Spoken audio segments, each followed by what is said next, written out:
Good morning everybody, how are you today? Pagi ini kita bertemu lagi dalam pembelajaran IPS. Semuanya dalam keadaan baik bukan? Oke, kita masuk pembelajaran kita. Tema 1, selamatkan makhluk hidup. Subtema 3, ayo selamatkan hewan dan tumbuhan. Oke, selanjutnya perhatikan ya.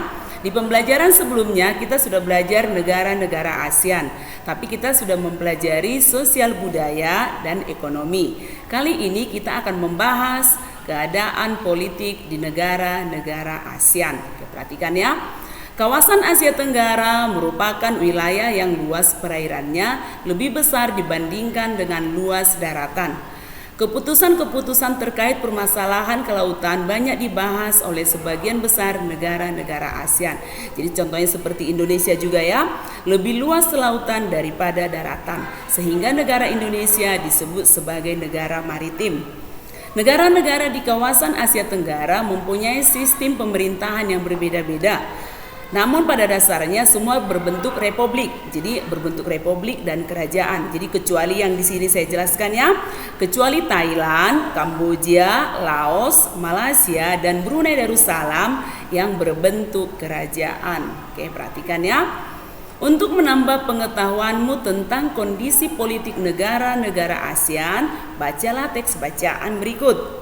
Oke, jadi perhatikan juga ya. Sekilas fakta politik negara-negara ASEAN. Oke, yang pertama kita tampilkan Indonesia. Bendera Indonesia merah putih. Oke, Indonesia, kepala negara Presiden Joko Widodo. Ibu kotanya Jakarta. Bahasa nasional Indonesia, mata uang rupiah. Luas wilayah 1.904.569 km. Ini harus dihafal ya anak-anak Miss ya, harus dipahami ya. Jumlah penduduk, oke lihat jumlah penduduknya 259.643 jiwa. Ini juga jumlahnya udah sangat banyak ya. Ini diestimasi Juli 2014. Inilah jumlah penduduk kita. Ini juga harus dipahami anak-anak Miss ya. Hari kemerdekaan, ini pasti semua tahu ya. Hari kemerdekaan Indonesia 17 Agustus 1945. Sebentar lagi akan kita peringati ya. 17 Agustus Hari Kemerdekaan Indonesia. Lagu Indonesia, ini juga pasti udah tahu semuanya. Indonesia Raya. Oke, next. Indonesia merupakan negara dengan luas terbesar di Asia Tenggara. Negara kepulauan ini memiliki kurang lebih 17.000 pulau, jadi sangat banyak ya. Fakta geografis ini membuat warga Indonesia terdiri atas berbagai suku, agama, dan budaya. Ada ratusan suku serta ratusan dialek di seluruh wilayah Indonesia. Jadi sangat banyak ya. Pancasila merupakan dasar negara yang ditetapkan oleh para pendiri bangsa Indonesia. Nilai-nilai yang terkandung dalam Pancasila diambil dari tradisi serta nilai-nilai bangsa. Nilai-nilai ini dianggap mampu menjadi landasan perilaku bangsa yang beragam latar belakang etnis dan budayanya. Oke, perhatikan, sistem politik Indonesia adalah negara kesatuan yang berbentuk republik. Hal itu berarti bahwa kedaulatan berada di tangan rakyat dan sepenuhnya dijalankan oleh MPR.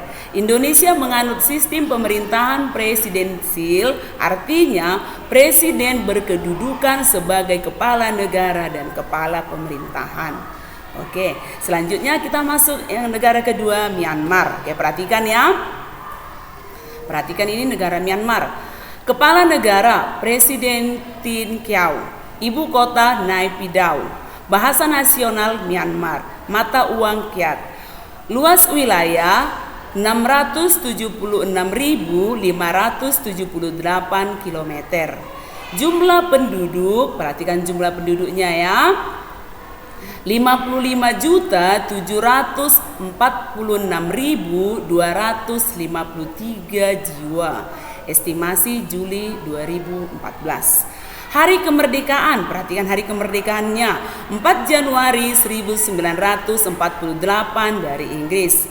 Lagu Indonesia Kaba Mackay atau Till the End of the World Myanmar. Oke, next. Perhatikan. Tahun 1948, Myanmar menjadi negara merdeka yang menganut sistem demokrasi parlementer. Perdana Menteri pertama bernama UNU tahun 1958. Pihak militer yang dipimpin oleh Jenderal U Ne Win menjatuhkan UNU. Mereka mengambil alih kekuasaan negara. Sejak itu Myanmar menganut sistem satu partai politik dan meninggalkan sistem demokrasi parlementer. Oke, selanjutnya itulah tadi dua negara yang sudah kita bahas mengenai kondisi politiknya. Dan sekarang tugasnya bandingkan dua negara tersebut terkait kehidupan politiknya. Maksudnya bandingkan perbandingan atau apa perbedaan dari kedua negara tersebut di bidang politiknya. Oke, kerjakan di buku PRIPS. Baca dulu teksnya berkali-kali sampai benar-benar dipahami supaya bisa dikerjakan. Kerjakan dengan rapi. Nanti kita akan bertemu kembali di pembelajaran selanjutnya. Sampai di sini dulu pembelajaran kita kali ini. See you again, student.